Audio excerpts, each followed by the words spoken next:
사울이 사무엘에게 이르되 나는 실로 여호와의 목소리를 청정하여 여호와께서 보내신 길로 가서 아멜렉 왕 아각을 끌어왔고 아멜렉 사람들을 진멸하였으나. 아멘. 할렐루야. 우리 사랑하는 청년부 이 찬양팀 하나님의 크신 축복이 함께 하시기를 주님의 이름으로 축원합니다. 제가 이제 우리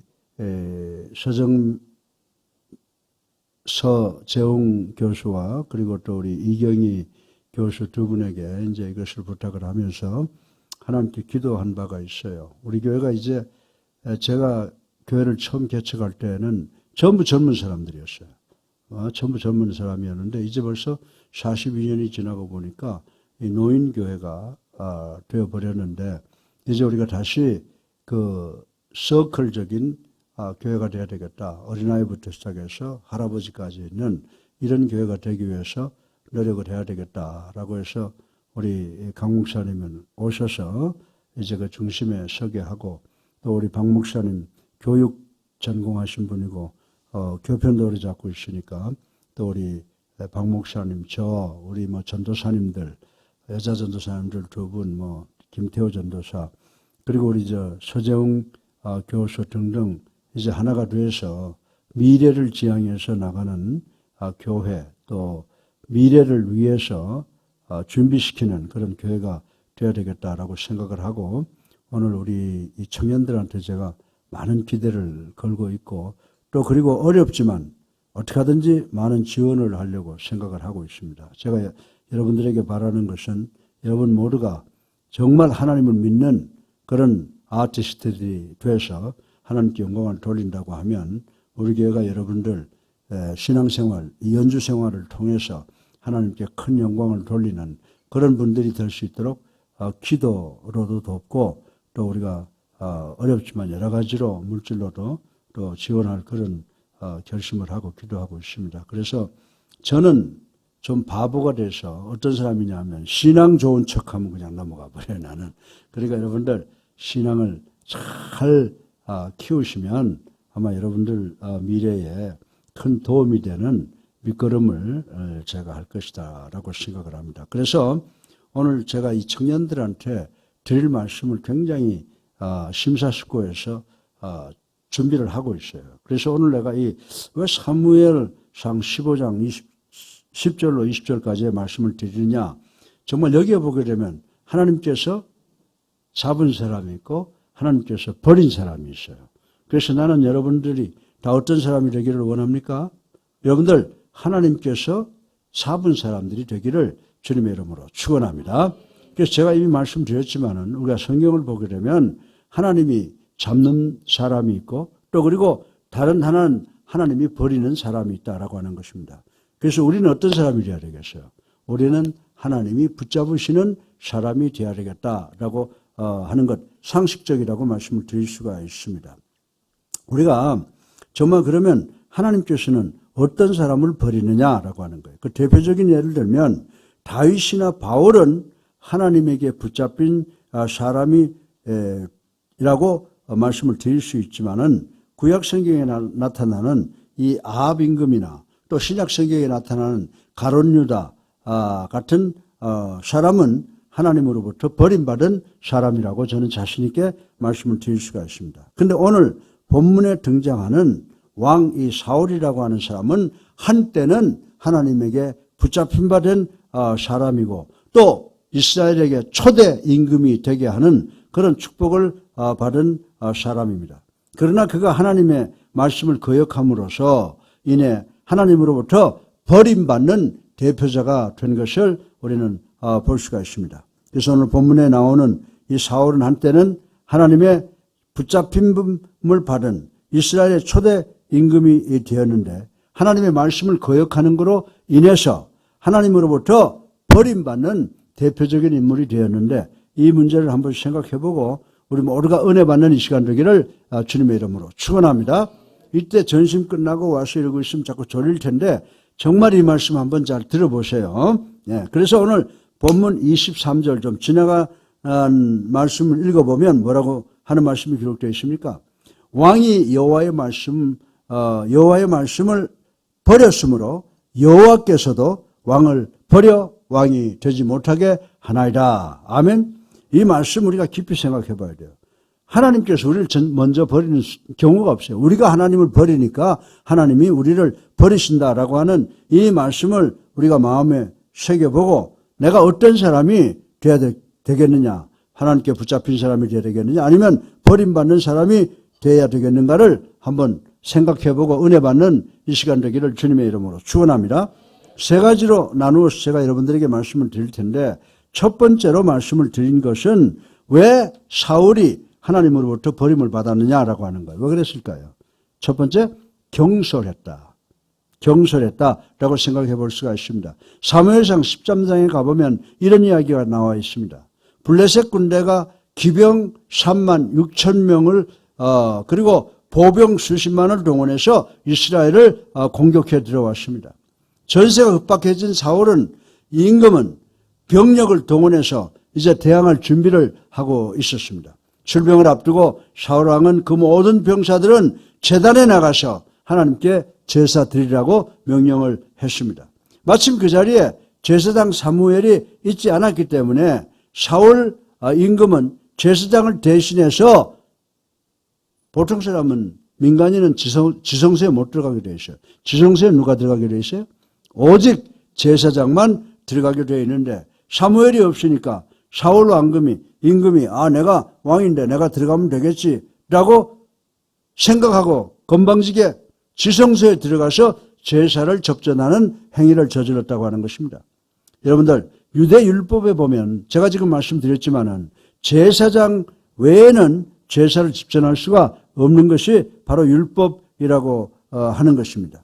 아무리 권세가 많은 임금일지라도 제사장이 있어야 할 그 자리에 제사장이 집전해야 할 그 일을 대신할 수가 없다고 율법에 기록이 되어 있다라고 하는 것입니다. 유대 율법에 보면 제사장 이런 것을 가지고 있어요. 그렇지만 사울 임금은 아무리 법에 그렇게 되어 있다고 해도 아무리 눈을 씻고 돌아봐도 제사장이 보이지를 않습니다.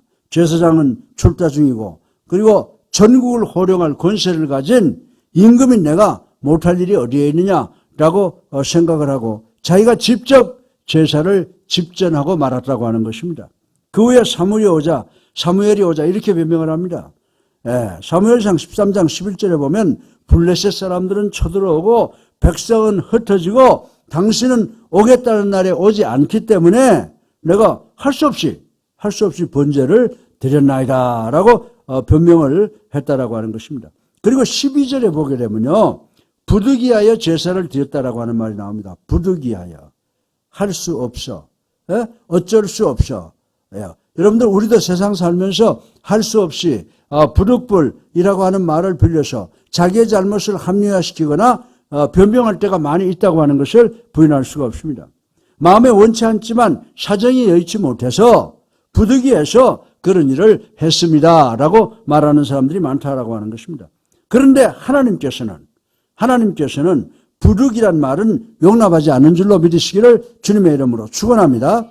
하나님께서는 부득이라고 하는 말을 용납하지 않습니다.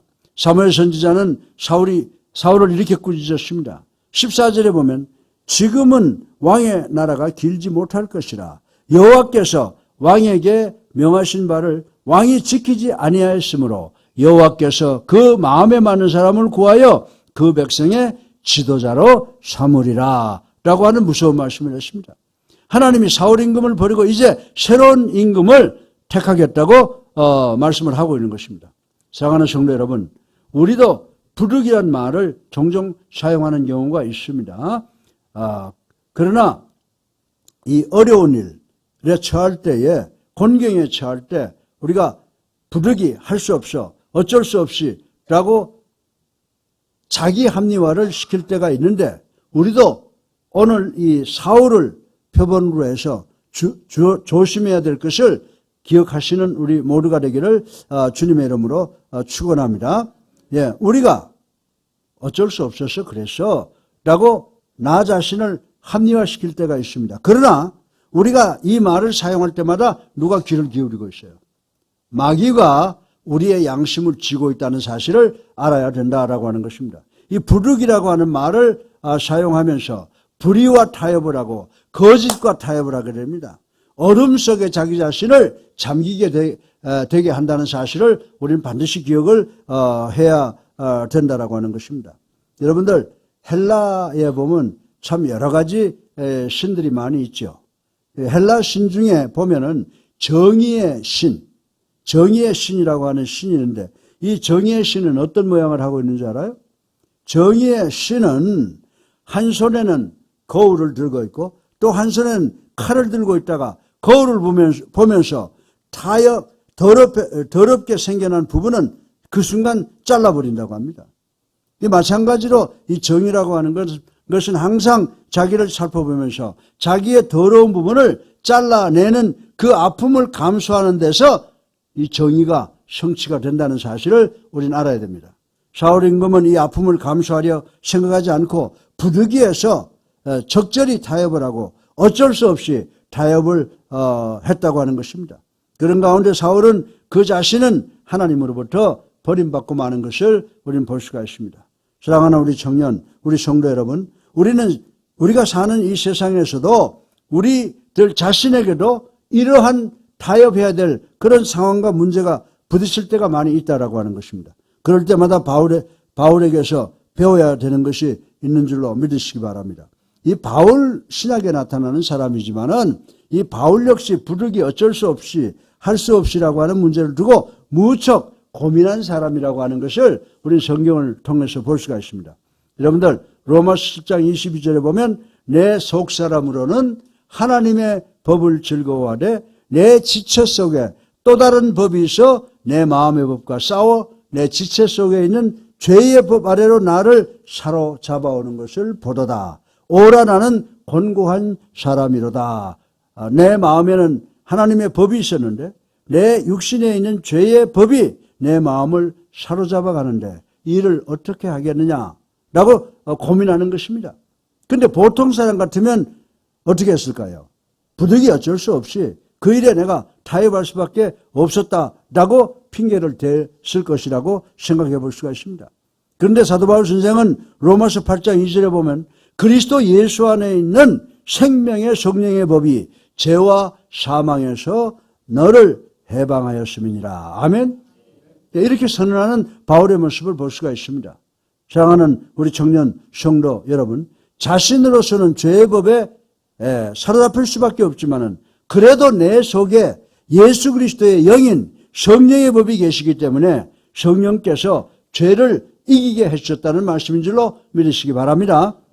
이 선언과 더불어 살아가는 사람이 뭘까요? 그것이 바로 그리스도인이라고 저는 여러분들에게 말씀을 드리고 싶은 것입니다. 어쩔 수 없이라는 상황 속에서 우리 모두는 자기를 바로 결단시킬 수 있는 우리가 되기를 주님의 이름으로 축원합니다.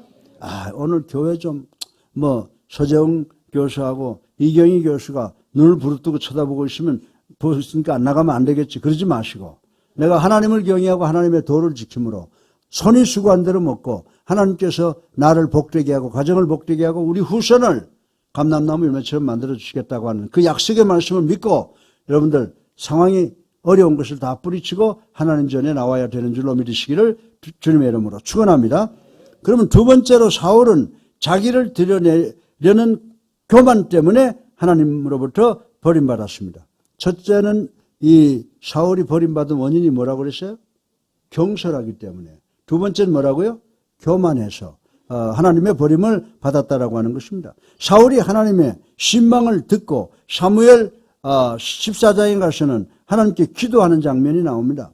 하나님은 어떤 큰 죄를 저지른 사람일지라도 잘못을 지닌 사람일지라도 하나님 앞에 회개하는 사람에게는 용서해 주십니다. 제2의 기회를 주십니다. 또 15장에 가서 사울 임금은 아말렉 족과 또 전쟁을 하게 되었습니다. 하나님께서는 사울에게 용기를 주고 능력을 주셔서 아말렉과 전쟁에서 이기도록 해주셨습니다. 이기고 돌아온 사울의 행위가 하나님 보시기에 좋지 않았다고 기록이 되어 있어요. 아말렉과 전쟁의 승리는 전적인 누구의 힘으로 된 거예요? 하나님의 힘으로 된 거예요. 하나님의 능력으로 된 거예요. 도움과 권능 가운데, 하나님의 도움과 권능 가운데 이루어졌음에도 불구하고 승리 다음에는 어떻게 됐어요? 이거 하나님의 은혜로 된 것이다라고 생각한 것이 아니라 하나님의 능력과 하나님의 은혜는 까맣게 잊어버리고 말았다라고 하는 것입니다. 그래서 어떻게 했습니까? 자기가 전략을 세우고 자기가 용장이기 때문에 아멜렉 전투에서 이겼다는 우쭐거리는 마음을 가지게 되었다라고 하는 것입니다. 네. 그래서 전쟁에서 이긴 그 당시 가멜의 전투에서 이겼다는 것을 기념하기 위해서 어떻게 했어요? 사울 자기를 위한 전쟁 공족비를 세웠다라고 하는 것입니다. 그래서 15장 12절에 보면 사울이 가멜에 이르러 자기를 위하여 기념배를 세우고라고 한 말씀이 기록되어 있습니다. 위급할 때는 하나님을 찾아서 하나님 좀 봐주세요, 좀 도와주세요 라고 살살 빌어놓고 사울이 전쟁에서 승리한 뒤에는 하나님을 까맣게 잊어버리고 말았다고 하는 것입니다. 그리고 자기를 드러냈습니다. 사랑하는 성도 여러분, 여러분들은 나를 어떻게 보는지 모르지만 나는 7살 때부터 지금까지 걸어온 것을 돌이켜보면 정말 하나님의 은혜가 아닌 게 없어요. 네. 그래서 이강평이가 능력이 있단 말이에요. 빈손 들고 미국 가서 성공했고 이래서 정말 내가 됐다 아니에요. 난 지금도 하나님이 나와 함께 하시지 아니하면 내가 이룰 수 있는 것이 전무하다라는 그렇게 보는 거예요. 왜? 내가 제일 부족하고 내가 제일 죄인이다라고 하는 것을 제 마음속에 깊이 느끼고 있기 때문에 나는 그래서 정말 성경을 보면서 우리의 프린시플을 원리를 만들었어요. 뭐냐? 하나님께 기도할 때는 하나님은 찬양받으실 대상이다 라고 하는 것을 첫 번째로 두고 두 번째는 회개를 하자. 왜?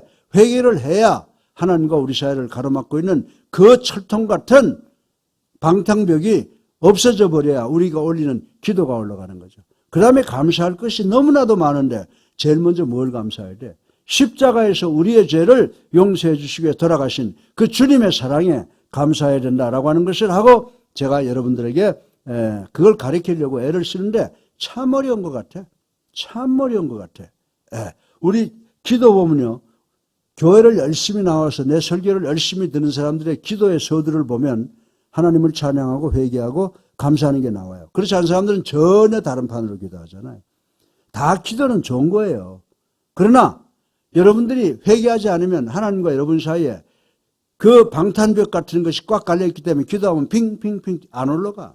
하나님을 경외하고 회개하고 하나님과 나와의 사이가 클리어 컷해지면 우리가 기도하는 대로 하나님께 다 올라간단 말이에요.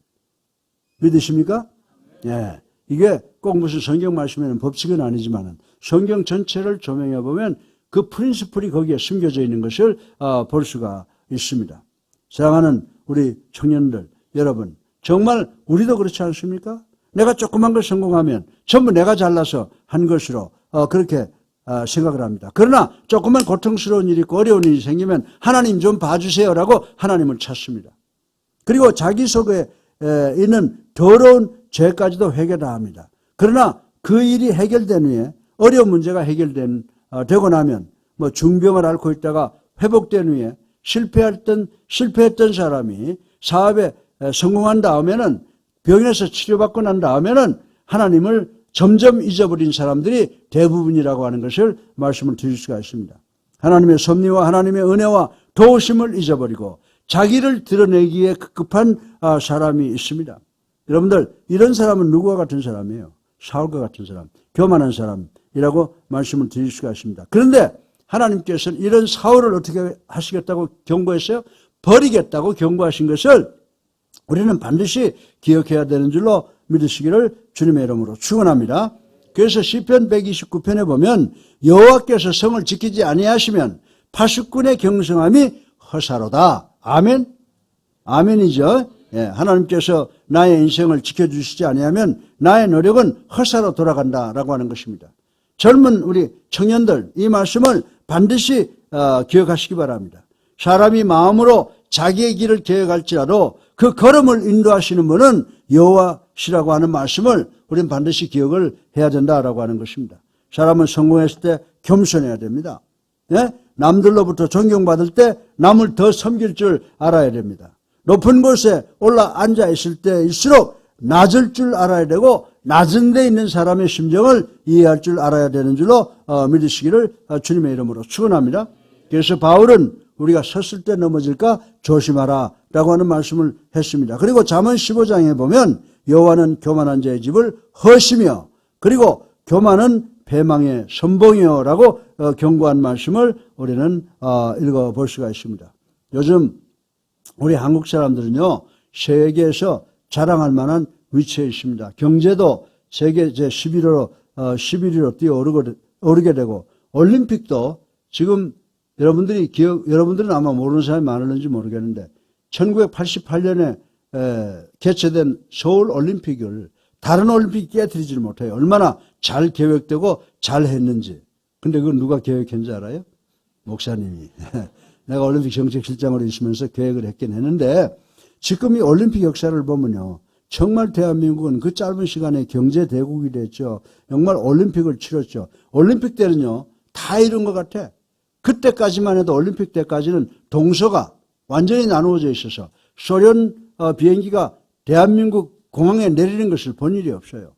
또 우리 대한민국 사람들이 소련이나 중공 뭐 이런 데 가본 일이 없어요. 근데 88을 계기로 해서 소련 비행기, 중공 비행기, 헝가리 비행기, 체코슬로바키아 비행기가 다 내리고, 그리고 우리가 체코에도 가고 헝가리에도 가고 그 사람들도 오게 되고, 이런 것을 보면서 참 가슴이 뿌듯했던 그런 적이 있습니다.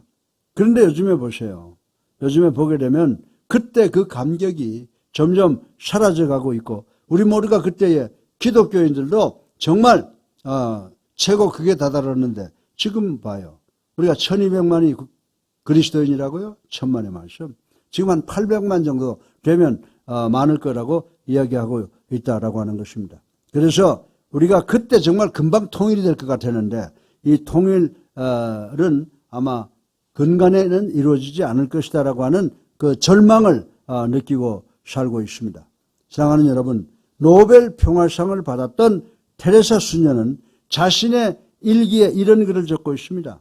나는 줄였으니 음식이 없어서가 아니라 오히려 순수한 마음에서 우러나오는 그 평화에 내가 목말라 있다라고 하는 그런 말을 기록해 놓은 것을 읽어본 적이 있습니다. 정말 우리 민족 역시 세계 경제 대국으로 발전하고 올림픽을 잘 치루었지만은 평화에 목말라 하는 그 답답한 심정을 가지고 있다는 것을 아무도 부인할 수가 없을 것입니다.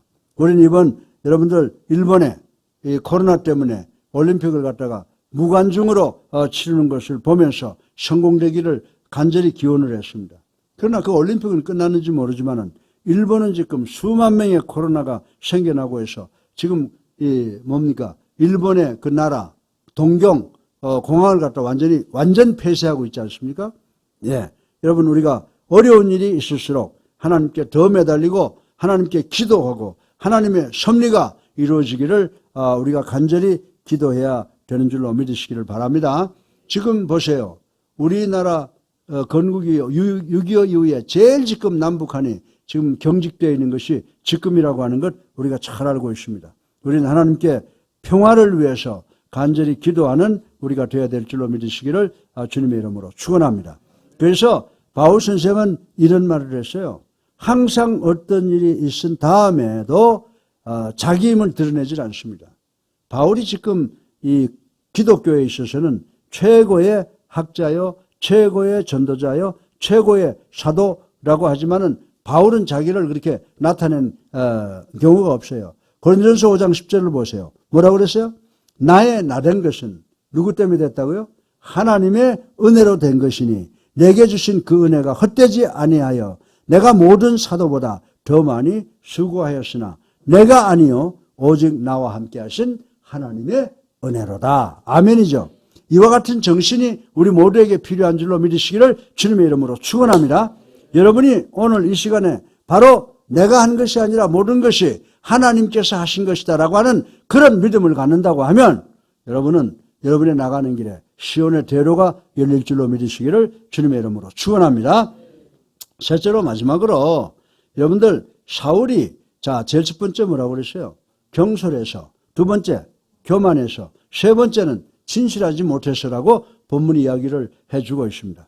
사울이 전쟁터에 나갈 때 하나님은 사울에게 엄숙히 명했습니다. 아멜렉족과 싸우게 된 다음 승리를 했을 때 그 종이 가지고 있는 모든 것을 아말렉 사람들이 또 그 종들이 가지고 있는 모든 것을 다 멸절시키라고 명령을 했습니다. 이러한 하나님의 말씀을 듣고 전쟁터로 나갔습니다. 막상 전쟁터에 나가서 승리하고 난 다음에 생각이 싹 바뀌었습니다. 아멜렉족들이 가지고 있던 재산에 대해서 욕심이 생겼습니다.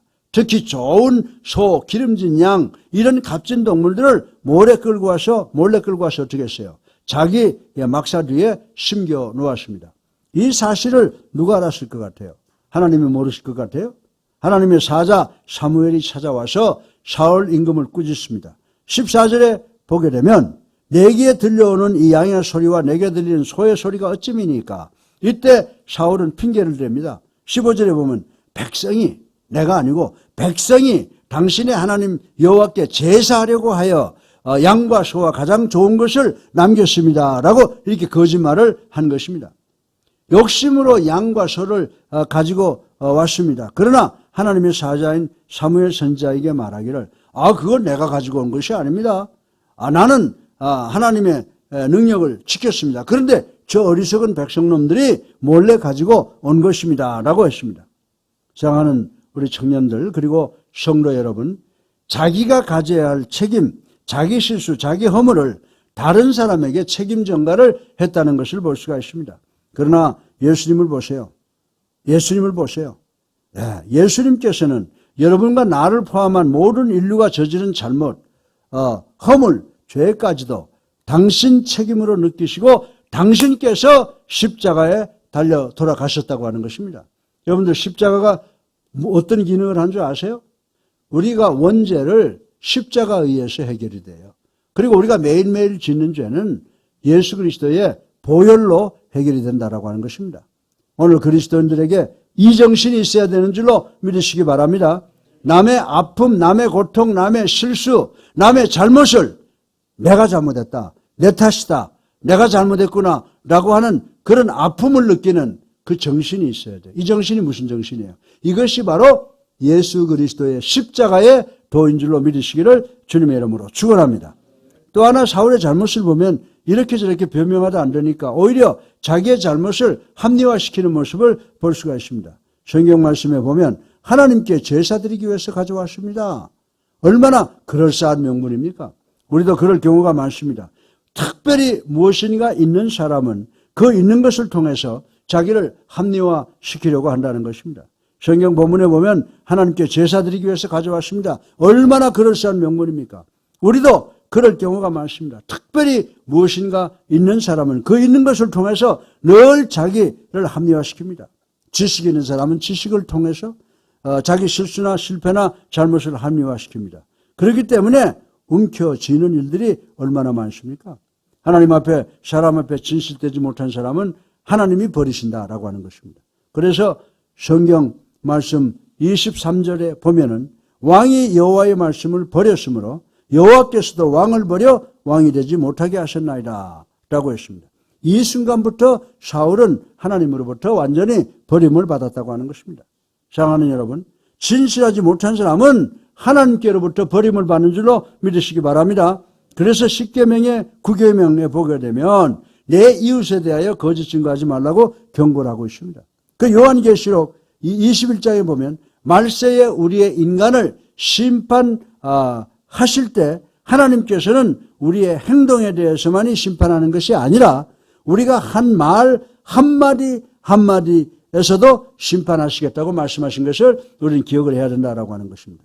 이 말씀을 예사스럽게 그냥 들어넘기지 마세요. 이 말씀 깊이 들으시기 바랍니다. 이사야 선지자는 예수님의 모습을 이렇게 가르치십니다. 이사야서 53장 7절에 보면 그가 곤욕을 당하여 괴로울 때도 그 입을 열지 아니하였으며 마치 도수장으로 끌려가는 어린 양과 털 깎는 자 앞에 잠잠한 양같이 그 입을 열지 아니하였도다. 무슨 말씀인지 아세요? 정말 예수님이 여러분과 나 때문에 온갖 고통 당하면서도 나가 아니야, 저놈들 잘못이야 그러지 않으셨다는 거예요. 사랑하는 여러분, 말할 수 없는 어떤 모멸, 오해, 권고에 처해서도 말로서 해결하려 하시지 않으셨다라고 하는 것입니다. 여러분들 입이 무거운 분들이 되시기를 주님의 이름으로 축원합니다. 말을 꼭 하셔야겠거든 진실한 사랑이 동반된 말을 하시기 바랍니다. 남을 정죄하는 말, 남을 헐뜯는 말, 남을 중상모략하는 말, 그리고 자기를 변호하기 위한 어떤 거짓, 이것을 철저하게 버리는 우리 사랑하는 우리 청년들 되시기를 주님의 이름으로 축원합니다. 결론으로 여러분들에게 묻겠습니다. 사울이 왜 하나님으로부터 버림받았다고 제가 말씀드렸어요?